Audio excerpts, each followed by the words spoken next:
Hello, this is James Hudnall, and I am the writer of Agenda, a new comic that's coming out soon in February uh, with Matt Cosson. And I want to talk to you with about Christopher Moonlight, aka Christopher Cooksey, who is a director, writer, and director. And he and I worked together on a film called The Quantum Terror, which is really his film. He wrote it and directed it, and I'm a producer. But wanted to get into that with you, and we just having a lot of technical difficulties getting this broadcast going. Again, I'm new to this, and I thought I had it all figured out, but it's not behaving properly today. For some reason, YouTube is being really weird.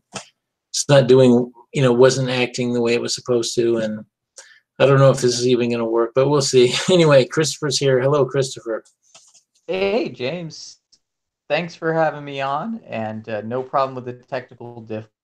I've had plenty of experience with them myself, so Yeah, we all have, I think.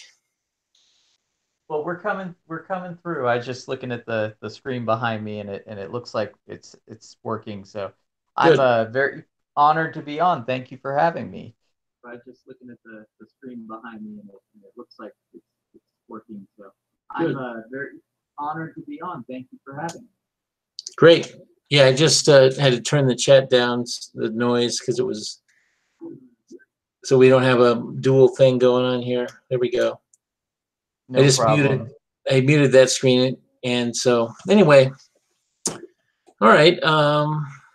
So you and I have known each other for from the time I lost my foot, and you were very kind to help me when I was living in Austin, and you offered to help and take me in actually, but it would have been a handful for you because I'm a pretty huge guy, and you had a house, small house, I guess, but I Well, appreciated the offer. well, we did what we can. We brought you on board to the Quantum Terror and got some funding to help you out in that respect, which is, I think the great thing about the Quantum Terror was actually, it's funny because I wasn't actually ready to make that movie. And then it was both you and Jenna Green. Jenna had brain cancer at the time, and someone had stolen her makeup. And as a makeup artist, that was her livelihood. So we actually used part of the funding to raise money to hire you on and hire Jenna on, so you could both have money to take care of your needs. And that that ended up being a good thing. We were able to use the production of that very low budget movie to help some people out, and it was fun in the process. It was a good time. Yeah, and anyway, I was glad to have a chance to get involved, and so let's just talk about that for a minute. Your project, I'll describe it as sort of a Lovecraftian horror film that is set in the sewers behind the house, and it starts off in the house, and then it goes into this strange rabbit hole of multidimensional craziness. Um, I think it was a pretty interesting story that you came up with, and I got to help you a little bit on it, just doing some notes and stuff. But I think people will be interested in it when it comes out. How is it coming along?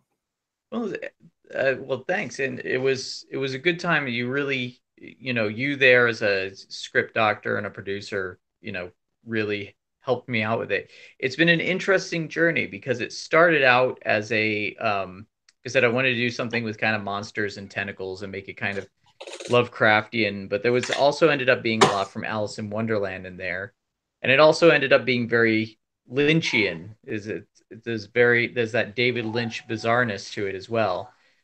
The funny thing is that as from script to even now to doing we've locked picture, which, for anyone listening that doesn't know what locked picture means, it means that we have finished the edit that is locked down. Derek Hunt is doing the soundtrack for it right now and is actually composing some music as we speak for the trailer, the first teaser trailer. I'm hoping to have it out in time for Christmas. It's looking like it'll probably, oh, bless you, probably Sorry. be in the new year. But the interesting thing about it is that the movie has evolved every step. They say you make your movie three times.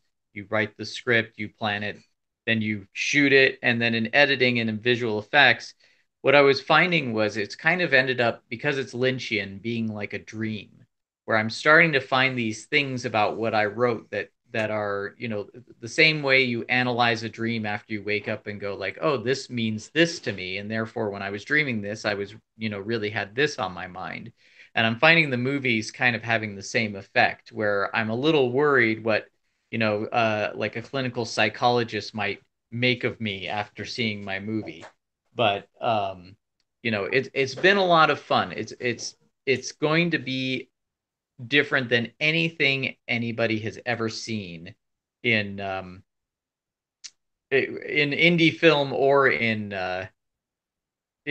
any conventional film. It's definitely people. I think people are either going to hate it or they're going to really enjoy it for the fact that they get to analyze it and go, okay, what's actually going on here? Because I've realized that nothing in that movie can be taken literally. It is definitely one of those movies like Mulholland Drive or Eyes Wide Shut, where you have to read it as a metaphor. Yeah, I agree with that. It's it's a film that it is kind of it is in that vein. I would say not. I'd say it's more like Bunnell or somebody like that, more than Lynch. But it's definitely a different experience. But it's not too strange to the point where you have trouble following it at all. It makes sense. Well, Um, yeah, and I think that's where I would vary from Lynch or Kubrick. I'd also vary from them in the fact that they are geniuses, and this is my first film. But um, yeah, I really, I wanted to make something that was. The funny thing is, I wanted to make something that was actually like my version of Alien 3, in that I was not happy with Alien 3 when it came out, when I was a teenager, and even then I wanted to like make my own Alien movie. But by the time I got around to actually making my own movie, I said, well, I don't want to make a fan film. I want to make something that's mine. But the idea of having these characters go down into a sewer is much like, characters going down into the Nostromo, and the creatures they discover, like discovering the alien. There are a lot of homages to other movies. They're not so much homages in the sense where I wanted to go, oh, remember this movie? I'm recreating that scene. It's more just like observing the directors and filmmakers who I really admired, and kind of trying on their shoes and seeing how I walk around in them, and then seeing how that blends in. But there was definitely, some things that cues I took from Ridley Scott, cues I took from David Lynch, Sam Raimi, a lot actually from Silence of the Lambs. I really liked how Silence of the Lambs used the camera to tell the story. A lot of point of view shots, which we also used as a way to uh, blend in miniature sets with the limited sets that I had built in my garage. So we created miniatures. So if a character reacted to something, then we would cut to the miniature as if it's their point of view, and we would have a creature coming down the miniature, and it would look like a giant creature when in fact it was, a 12-inch tall puppet. But because of those puppets, we were able to do some pretty cool, gnarly monsters for very little money, which is, the spirit of independent filmmaking. What makes it so much fun. And I also borrowed a lot from my friend Alec Gillis at Studio ADI, who made his own movie, Harbinger Down, which I helped with, which I also I made a book, The Making of Harbinger Down, which is on Amazon right now, all about how he did it, and he used materials like bubble wrap and liquid latex and packing tape, and they built sets out of cardboard just like I was doing. And this guy's an Oscar winner, so I thought if an Oscar winner's doing this stuff, then I should be able to get away with it too. Um, so it's the best part about this is I really feel like I've made a film. The whole thing cost $15,000 to make in total, plus about 4 years of sweat equity. And I'm really looking forward to people knowing that fact, watching the movie, and just going, how on earth can $15,000 create everything that this guy created. We have alternate dimensions, we have underground tunnels, we have creatures, we have people sprouting tentacles out of their body, and just amazing stuff. We had a great cast that was really into it.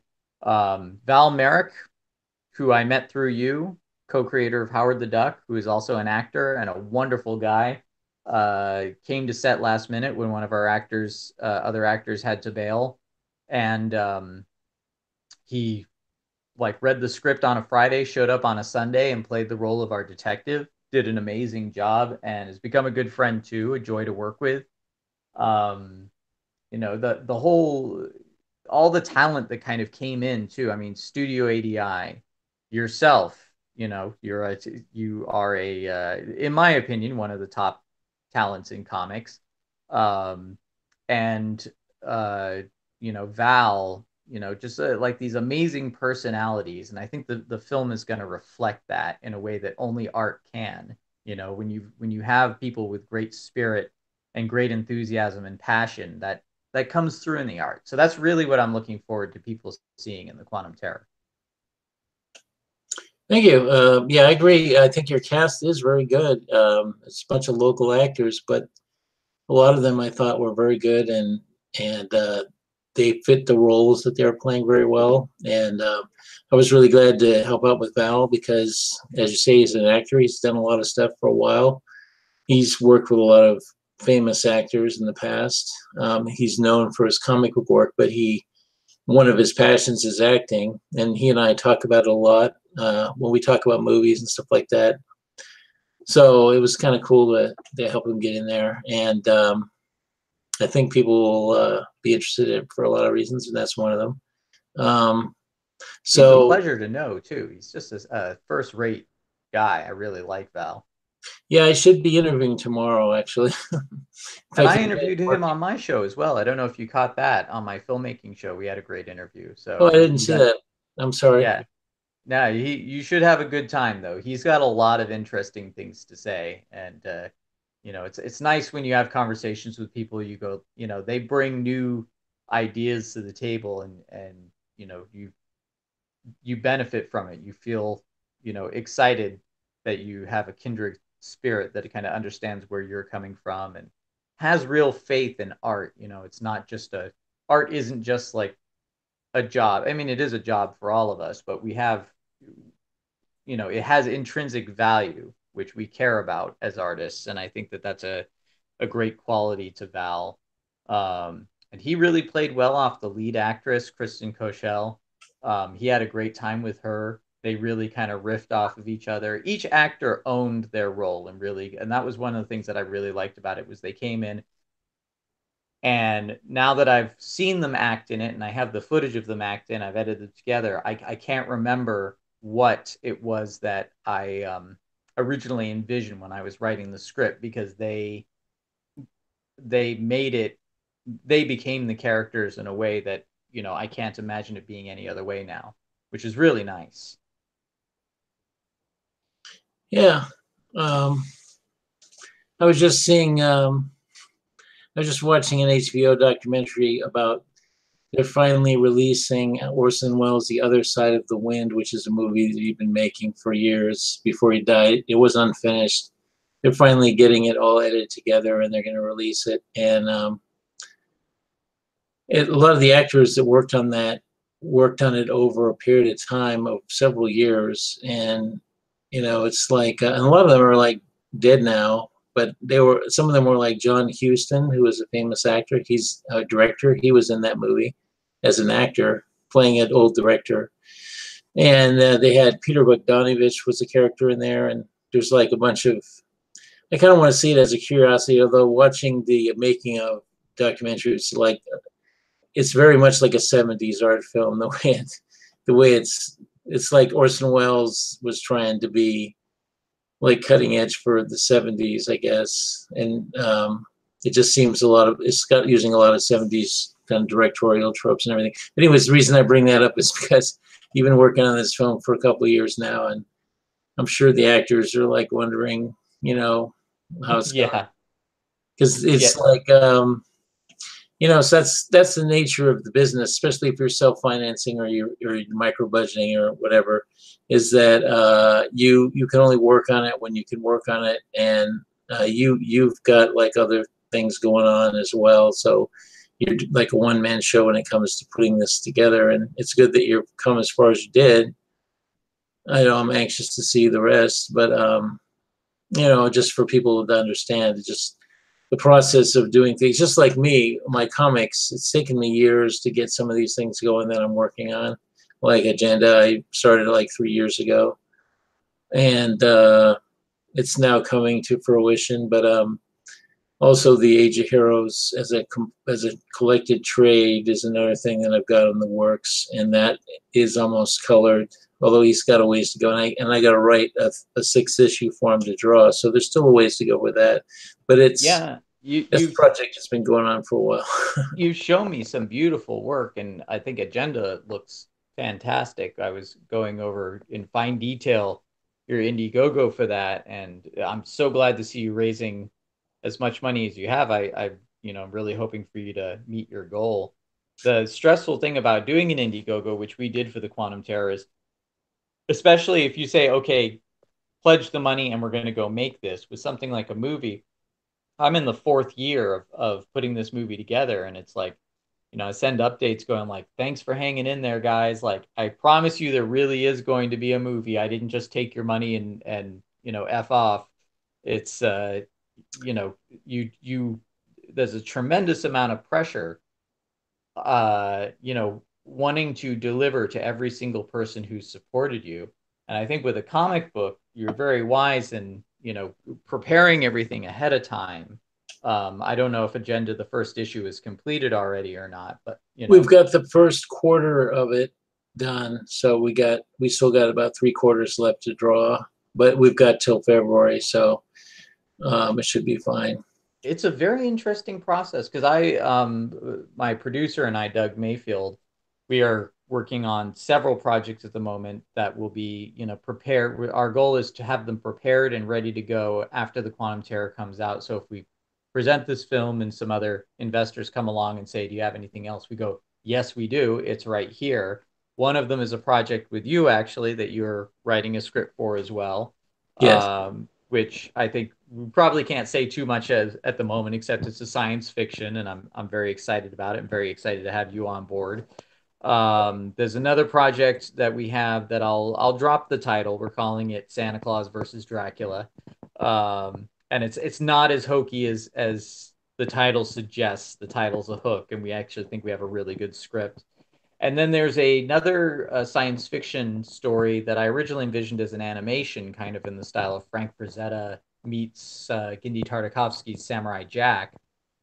And I am I'm passionate about comic books, and it was a very interesting journey because I originally wanted it to be an animation, but I kept imagining the script in comic book pacing format. And so I wrote the script and I presented it to Doug, and Doug, I spent a couple of months, good months with Doug, explaining to Doug why it was written the way it was and how comic book pacing is so much different than writing a movie script.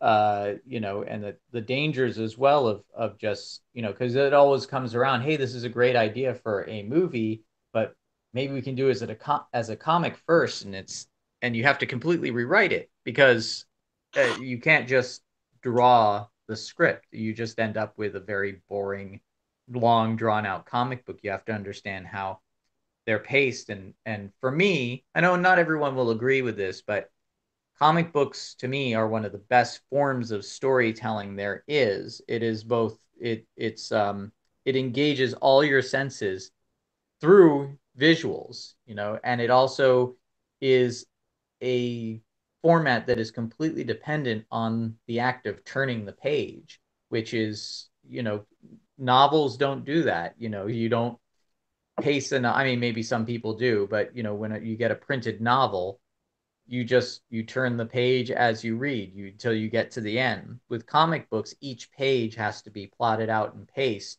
so that the act of turning the page and the reveal on the other side um, is intrinsic to the storytelling. Is it? And if you get it wrong, uh, the reading experience is off, and the reader feels it. And so, um, but it was very exciting to do that. So I actually do hope to release that particular one as a comic. And so I'll probably be picking your brain about your experience of like creating agenda and working with other artists and funding it. And I'm sure you're making sure that your artists are receiving compensation. You've probably got some agreement with them there. So, that whole experience to me is very interesting. And, no matter how much experience you have in the past or what you've done, every project is new. Every project has its lessons to learn and its challenges. It never gets any easier. I wish it did. You always like end a project going, "Oh, I know much more this time," but then the next project has new challenges. Yeah, it's well, I can tell you that the game is always changing, and the playing field is more level than it used to be. So we Also a bit more hostile, though. yes and no. Not really. Yes and no.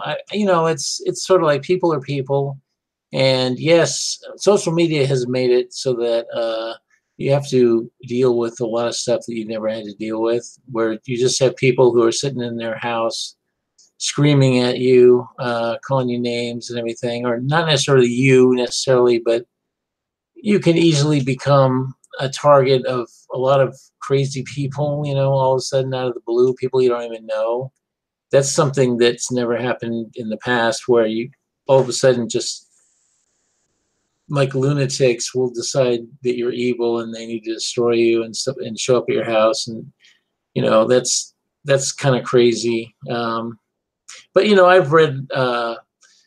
I've read accounts by people from fandom before my time, even that, like, I read an article Harlan Ellison wrote about how A.E. Van Goght, who is a science fiction writer, a friend of L. Ron Hubbard, who's like a buddy of his. He was another science fiction writer that wrote a lot of science fiction, and they were at a con. And apparently, this is like in the 70s, I think, or the late 60s. Some fan threw a cup of vomit at him, and just out of the blue. It's like I don't know what the reason was, but I'm sure it was ridiculous. I remember back in the early '80s, there was like nutty. I started going to conventions in the early '80s, so there's just there was some crazy nut weirdos back then, but it's like it's accelerated, of course, because there's more people and way more people in fandom than there ever was. You Yeah, know, you're right. it You're was more right. of a niche thing before. I remember in the 90s meeting someone who's like, yeah, a friend of mine punched Todd McFarlane in the face in a bar. And I was like, okay. I'm not sure how to respond to that. Probably wasn't actually a good thing to do. But anyway, Yeah, I don't know. I didn't hear that story, but it's the thing is a lot of people in comics sort of don't have a filter and they don't have any social skills to speak of. A lot of them, not all of them, but so sometimes they sort of encourage that behavior or they accelerate it.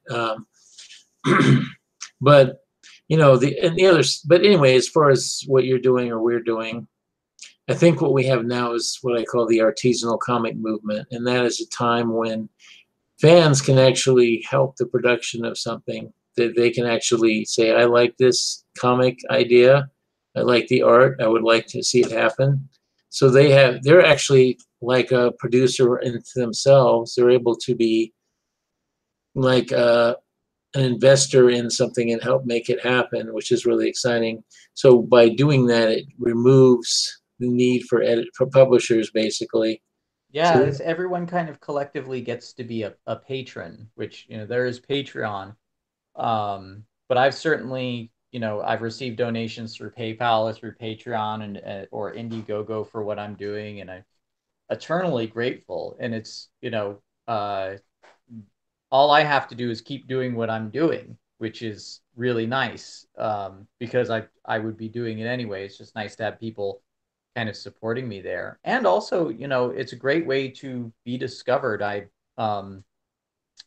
uh, During all of this and through interviewing people on my own YouTube channel, I got an actor who's a horror movie actor named Bill Oberst Jr. contacted me and said, "Hey, I love the work you did for Ray Bradbury before he died, and I'm doing a one-man show where I play Ray Bradbury, and I want elements projected behind me." And so Bill Oberst Jr., this actor who I admire and is in a lot of, if you're a horror fan, you'll probably see him and stuff. He reached out to me and we became friends, and now we have Ray Bradbury live forever, uh, which is going to be a traveling one man show coming out, and it's got the backing of the Bradbury family, and I mean it's just going to be an amazing production, which I'm honored to be a part of. It kind of falls into the category of, hey, Christopher, why isn't your movie done yet? It's because I've got to pay the bills, but on the other hand, I'm really blessed to be offered these bill paying jobs that are like, hey, create these visual effects for this Ray Bradbury project. Or there's a martial arts school on the East Coast in Florida, the Israeli Krav Maga.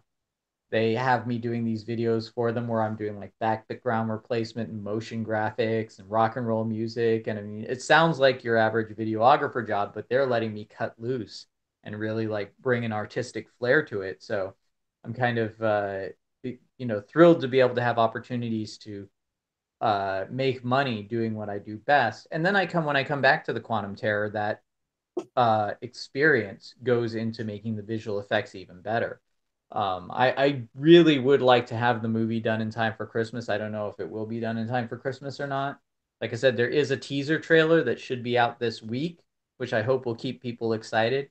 But that's the main message I want people to know who have been supportive, whether it be through Indiegogo or just, you know, doing interviews with me or spreading the word, whatever it may be, that the effort is not in vain and it is definitely not taken for granted.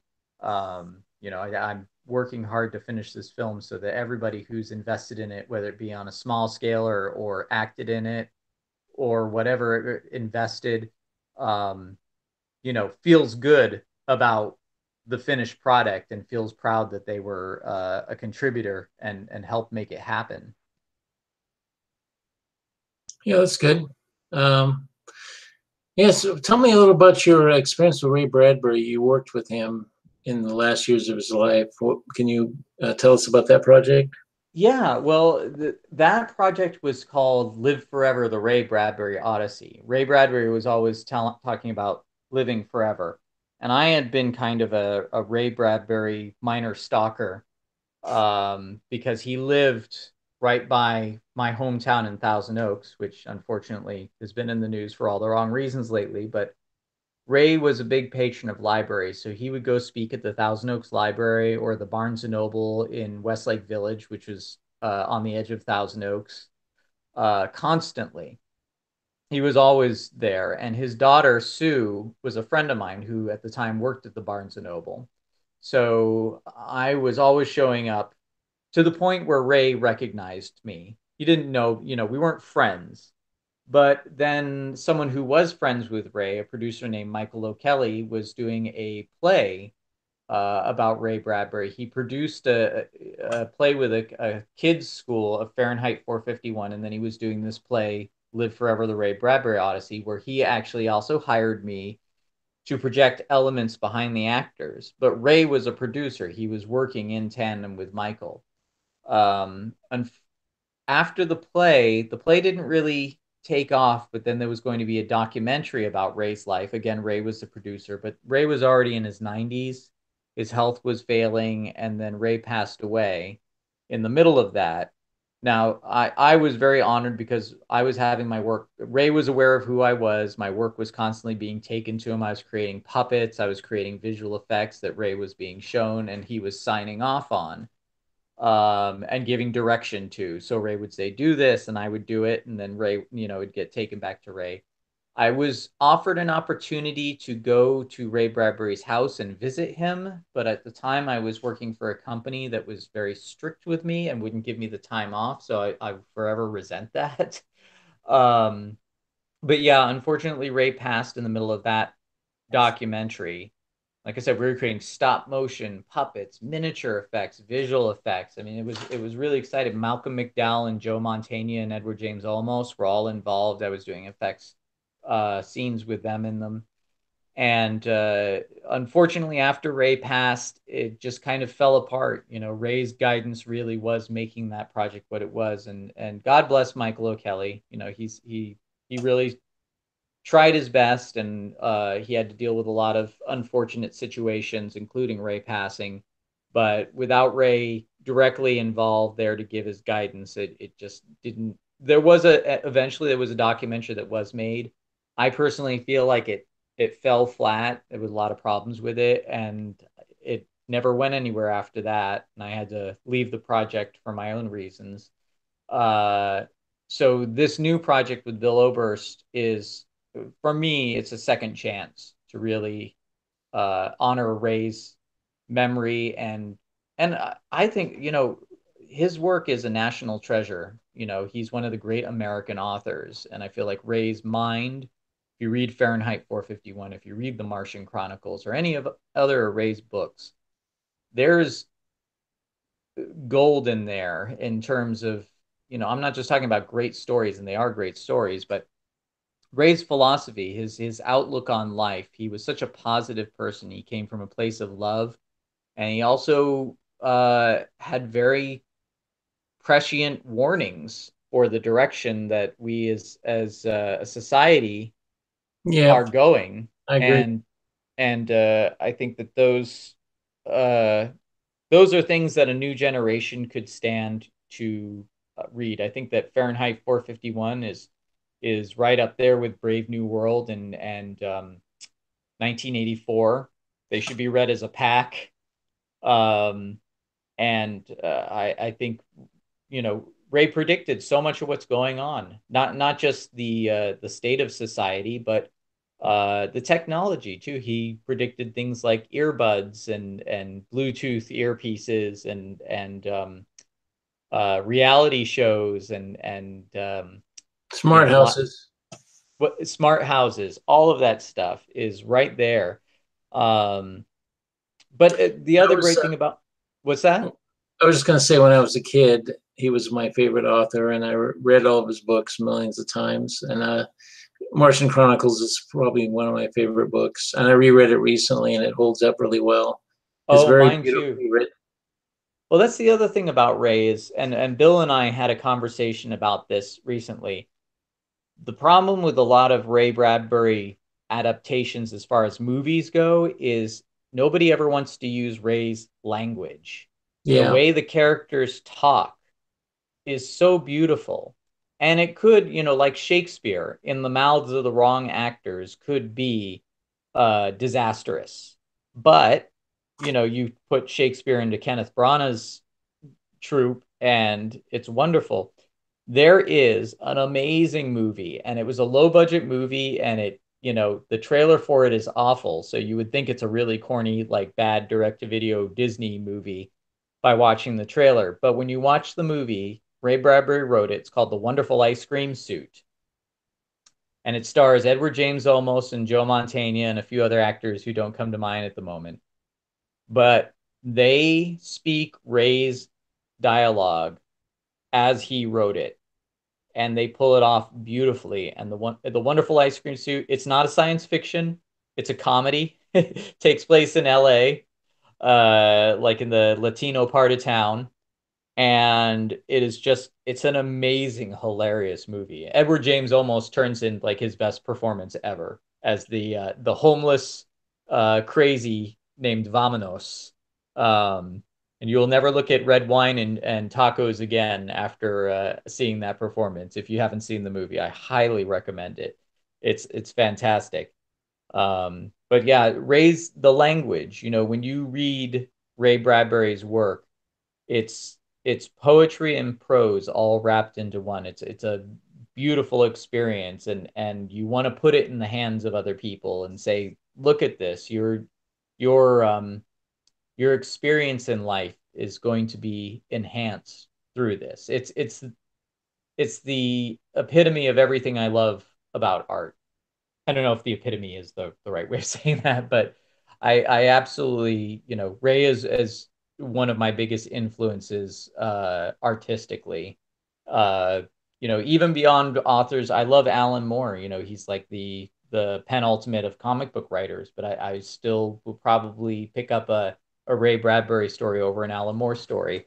It's funny. I was looking at his early Swamp Thing stuff, and I really liked the captions back then in the early Swamp Things. They were very beautiful to read.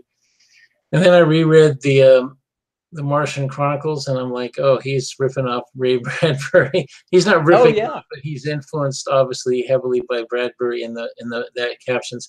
He stopped doing that. He stopped writing florid captions because people were giving him crap for it. And I don't think there was anything wrong with the captions he wrote. They were beautiful to read.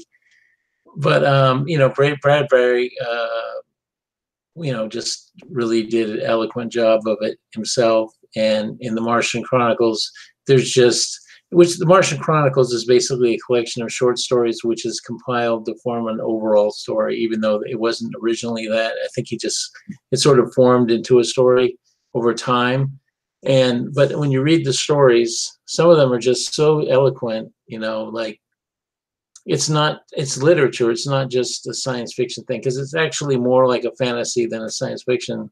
It's not set in a realistic view of Mars. It's more like a 1950s version of Mars, but it's just got a lyricism to it that's really fantastic, and a sort of a Twilight Zone type stories that are just like these twists and these disturbing things where there's like the twists in the stories are just really profound, and the whole story. And the last story in the book is The got a Million one. Year Picnic. What's that? The Million Year Picnic. Yeah, there's one line at the very end which just sums up the whole book, and it's just really beautifully written. I mean, it's a masterpiece. Oh yeah, and I'll say this about Ray too. Yeah, you're right about the Twilight Zone kind of style of it. But the great thing about Ray is he wouldn't always kind of like pull the rug out from under you uh No, with actually, it ending. predates the Twilight Zone. I think the Yeah. Twilight Zone was influenced by Bradbury. I think because they even adapted some of Bradbury's stuff. Well, one of his stories that they adapted, which is one of my favorites, is called oh, what was it called? The um oh, I'm blocking on the name, but it was about the electric grandmother, where you go and build your own grandmother. Right. Um, and it was such a beautiful story because it could have totally, any other science fiction writer would have made it like, oh, we built a grandma and then she malfunctioned and turned evil and tried to kill us or whatever. He doesn't do anything like that at all, and it's just like the most profound, sweet story about family and what it means to have family around and I could go on and on about He it, but came from a different time. It's a time where they didn't have the cynicism of today. and Uh, Ray Bradbury never, he would tell some dark stories. His he stuff could was do it very dark, but well. Yeah. yeah, but it always ended on a note of hope. Um, or, uh, or at least in a contemplative way. He just, didn't just kind of stick it to you and go, it's all crap. I love a later collection was when he took his kind of horror stories and made From the Dust Returned, where he took stories like Homecoming and The Ghastly Passenger and Uncle Einar and kind of wove it into this Adams Family style story. But again, very beautiful. That's the one that if I ever had a chance to adapt a Ray Bradbury project into a movie, I'd do From the Dust Returned. I really Um, liked the Illustrated Man when I was a kid too. That was Oh, another. they're all brilliant. I mean, you can't. He's just so readable too. I mean, you can pick up any story and just you're sucked in moments, and then before you know it, you've read the whole thing. I was just talking about the fire balloons, about the priests that go to Mars and try and convert the Martians, and what happens there. I thought that was a really brilliant story. I actually told that story to Doug Mayfield, my producer, because we are doing something that's sort of in the vein of that with one of the episodes of the comic that I'm plotting. Um, but I'm really excited about Bill's play because again, I get to I get to adapt Ray's work visually. I get to do it in a way that, you know, I've grown as an artist, so I get to do it in a way that I wouldn't have been capable of doing when were originally working for Ray. I get to do it for something that's going to tour around the country. People are going to sit down and watch Bill's performance and watch my work, and we're setting it up so he interacts with the screen too. So it's not just things going on behind him. It's, you know, this is like a dance. This is a performance that we're doing together. And the fact that it has the approval of the Ray Bradbury estate, his family, Don Congdon and Associates. I mean, it's a tremendous amount of pressure too, because you don't want to screw it up. You want to do Ray justice. But you know, it feels like a second chance. I'm very grateful for it. And I hope it all kind of ties together with all the other projects that I'm doing, you know, that people see it and they see, you know, get curious about the other things I'm doing. The Quantum Terror is a lot different, but you know, the book I wrote for Studio ADI about the making of Harbinger Down kind of ties into the Quantum Terror. And then as far as comics go, I'm re-releasing a bunch of old goth comics I did in the 90s called the Black Lipstick Curses, a collection, which is kind of inspired by Eddie Campbell, a great autobiographical comic writer who I hung out a few times with at Comic-Con. I think I Yeah, no, scared him. I've known Eddie for a while. He's a good guy. He didn't know what to make with of me, and I think out of being kind of nervous around him because I really admired his work, I think I might have frightened him a little bit. So I had to back off. You know, so if you ever if you're listening to this, Eddie, apologies. I know I'm an odd guy in real life, you know, but he was kind, and I own a few art pieces of his as well. I really love his work. He's an example of a comic book writer slash artist who has found his own way of doing things that anybody else, if anybody else tried to duplicate, it would fall flat. Only Eddie Campbell can do Eddie Campbell. Um, Again, kind of like Ray Bradbury, there's just something so readable about his work. And he's so prolific. I just can't believe the sheer mass of work he's done in his career. Um, but anyway, we're kind of going off topic. I doubt very many people that would be listening to this outside of comics would know who Eddie Campbell is, but I do recommend his work. Well, he did From Hell with Alan Moore. Oh, of course, yeah. Another huge volume, which he's now colorized, which is to me a bit odd. I don't know why From Hell needs to be colorized, unless I don't think it needs to be, but it works. Eddie Campbell's art works best for me in black and white, although he later adopted color. But he's just got such a great kind of, people say he's got a scratchy style, but it's a loose style, but it works. You know, when I was doing my own comics for a while, I wanted to be Eddie Campbell, and then it was really kind of, I had to realize, like, no, you're never going to be Eddie Campbell. It's never going to work that way. But the Black Lipstick Curse is, you know, was me drawing comics for a while, trying to kind of show what it was like to be in the LA goth punk scene. And it was fun. And I'm looking forward to releasing the collection. I'm going to release it on Amazon with some explanations of the context, because it was also one of those comics where I wasn't quite sure the right approach for it. So each story is a bit different. Some are more fantastical, some are more real life. But I'm going to put it out there and see if it takes, you know, but this other comic I have in mind, it's a lot of fun. It's like I said, it's like a Samurai Jack thing with a lot of Frank Frazetta, like sexy girls and that sort of thing. And I'm looking forward to revisiting the process of, like I said, using the comic book pacing and making sure that the page turn is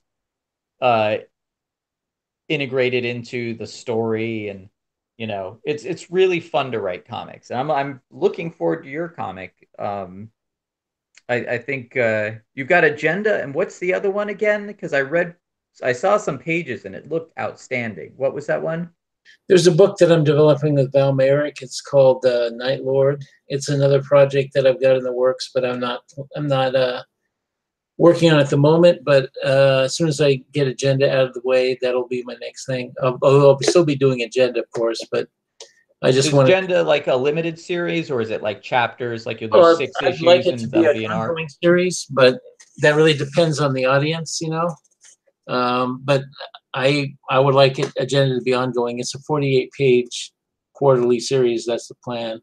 Okay. Landlord is going to be a limited series initially, anyways, and it's a very interesting story. It's a comic that I didn't come up with the idea. There was somebody who came to Val with this idea, and Val asked me if I could help the guy put it together. And I don't normally do that, but I liked the idea enough that I agreed to help him. And so I did a lot of work kind of kind of fleshing it out from the original idea, which was just like a one-page idea that he sent me. And it's a very interesting kind of take on superheroes that I think is very original and different, and it's sort of in the vein of early 60s Marvel and the kind of spirit of that. Although it's different than that, but it has that kind of how do I say? It's got kind of the fun factor to it, you know, that makes it kind of cool. Well, it's interesting you say you don't normally do that because my producer and I came to you with our movie story and asked you to write a script around a treatment and 40 pages of script that I had written. Yeah, And we that's just like it is it's not normal for me, but I decided, I guess, that I'm just sort of I'm willing to kind of stretch myself and try things that I haven't done before. But if you followed my career, you can see that my stuff is different. Like everything I do is different because I like to stretch myself. But one thing I hadn't done was other people's ideas, kind of fleshing them out, because I do know enough to do that now where I can actually bring a lot to the table as far as somebody has a basic idea, and then I can expand on it and make it into give it a lot more dimension than it originally had. So that's what I'm doing with these things. do you still have comics on Aces Weekly? I'm not doing anything at the moment, but I do have Blue Cat, which I did with Val Merrick, and that's up there. There's 5 issues of that, or 4 issues of that. I'm sorry. Did that wrap up, or is it like to be continued? For now, I am going to collect that in another project that I want to do. Val gave me the high resolution art, so I'm going to have to re-letter it and put it out in a landscape format, Oh, nice. hardcover. Yeah, it's a beautiful book, and it's very good, and it was my design. You know, one of the things I had never done before was this sort of a young adult type story. So that's what that is, and it's about a girl and her dead cat who solve mysteries, you know. A Well, ghost of I will say this about it. I mean, I always liked Sandman, but there was always, to me, Sandman kind of missed the mark ultimately in the end. And to me, Blue Cat kind of accomplished what I think Neil Gaiman was trying to as far as the fantasy feel goes. I think you managed it a lot better, I personally. appreciate that. I really liked Blue Cat, and I really liked one that you let me read. I don't know if it was ever published or not, which was Two to the Chest. Was that ever Oh published? yeah, that's collected as a trade on Amazon. You can buy the collected story. It was originally something I self-published in the early 2000s, but I That didn't one, finish it, and now it's all finished. I really liked that one a lot. To me, that was like a great kind of modern day Hitchcock style thing. I could see that. I mean, it's a movie idea that goes beyond the budgets that I'm able to obtain from for my movies. But if I ever had a big budget and someone said, "Hey, we need a good kind of intrigue story," that would be the first thing that I'd go to is Two to the Chest. I thought that one was really good. Originally, I thought of it that way as a low medium budget movie. It's sort of a crime fiction with some supernatural elements, and it's something where I'm stretching myself and trying something different. Like I say, I just like to push myself to do different things each time I do something. I try to explore different themes and different ideas. I don't want to be one of those one note creators who just do the same thing over and over again. You know, I want to be somebody that the trouble with doing that, of course, is that then people have a hard time pinning you down and figuring out what you're about.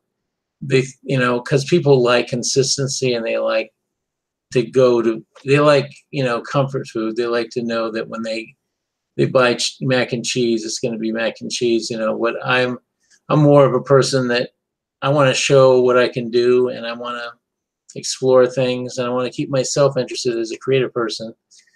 Yeah, So that's just my particular bent.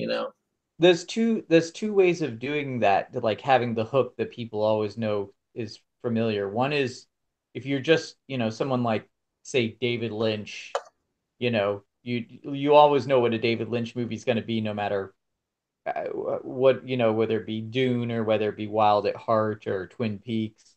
I guess these days he sticks kind of in the same kind of genre, but if you have a style that's just kind of really stand out and your style is the hook, or if you're someone, like Wes Craven never wanted to be a horror guy, but he just kept being successful when he did horror.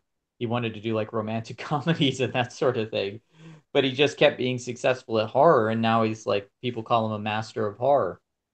um so I definitely know what you mean there. With me, I always try and, for the moment, like I always try and, because as a filmmaker, I can't afford too many cast members or too extravagant of sets or locations. So I kind of have a rule where it's like 3 locations maximum, 6, maybe 8 actors maximum. As a party scene is like stretching it for me. Like, can we like afford the catering for that?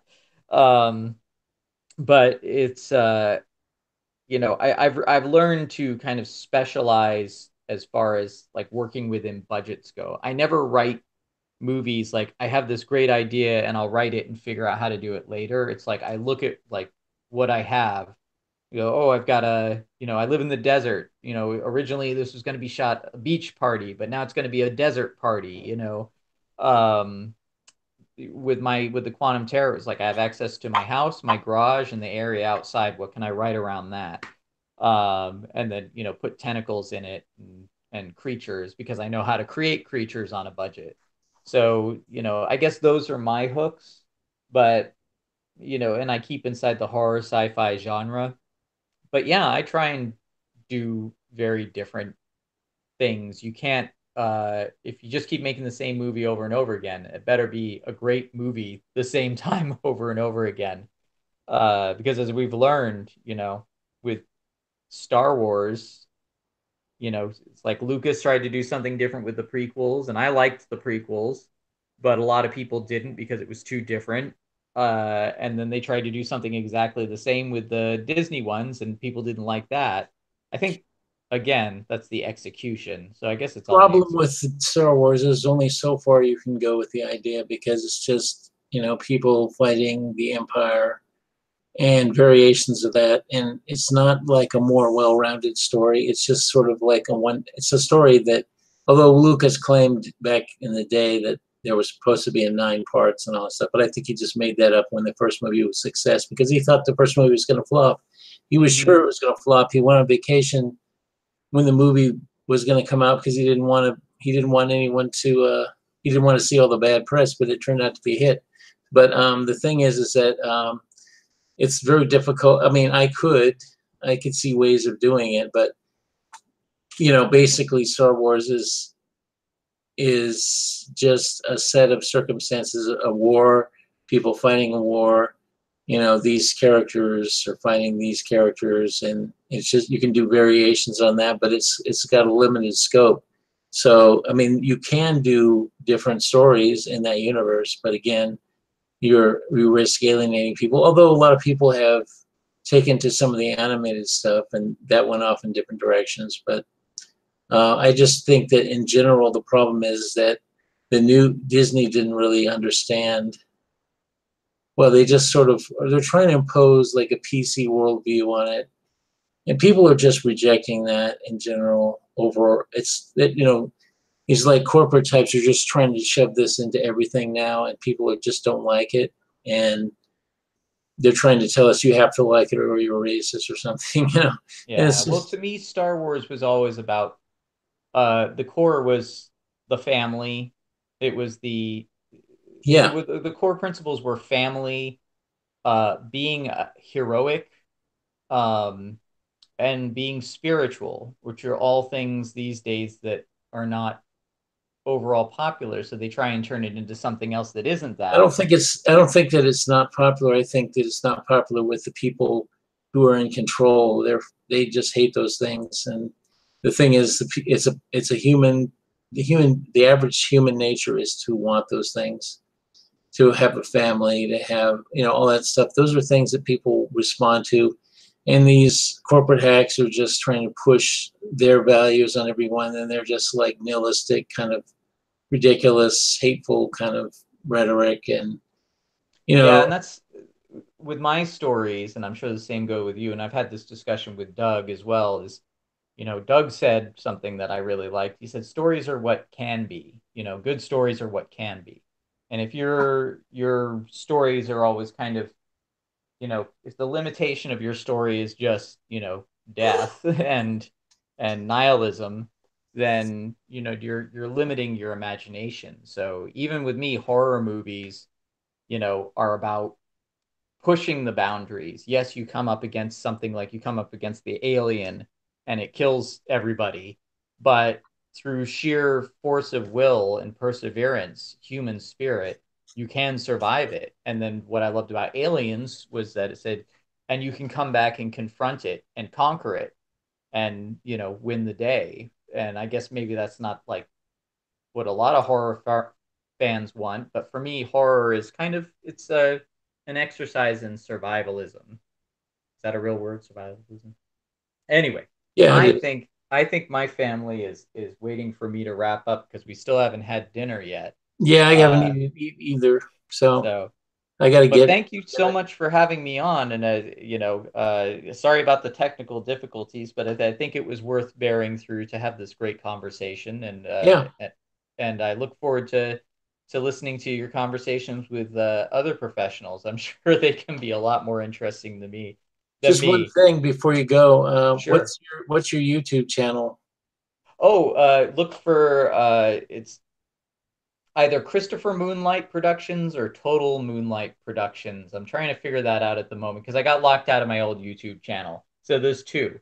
But if you go on and it says Total Moonlight Productions or Christopher Moonlight Productions, you'll find me. There's also ChristopherCooksey.com, which I'm working on at the moment. It'll take you to a landing page and a temporary website. And of course, you can find Total Moonlight Productions or just look for Total Moonlight on Twitter or Total Moonlight Productions on Facebook as well. I'm all over the place, and on Patreon as well. I should mention that the Ray Bradbury stuff. I'm going to be doing a bunch of behind the scenes videos through Patreon on the creation of the Ray Bradbury project and the Quantum Terror and everything else. I put it all up there so people can see the process.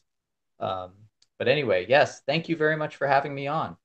Great. And my channel is Esper999, which you're watching right now. But please subscribe and click the notification bell so that you can be alerted, because I am planning to do a lot more stuff. I will be doing 2 more interviews at least this week, probably more than that. And I'll be starting a series on writing as well that I'll be doing, and some other stuff. So please give it click that channel, and also check out my agenda campaign at igg.me/at/agenda. I'll put it down in the description. So thanks very much, and thanks, Christopher, for being here. We'll talk later. Yeah, looking forward to that writing series, by the way. Yeah, thanks. I'm going to expand on the stuff that I talk about in my book, The Secrets of Writing, which is available on Amazon, by the way. Check Great. that out, The Secrets of Writing by James Hudnall. So, all right, thanks, guys. I'll talk to you all later. Hey, thanks. Take care, man. Night.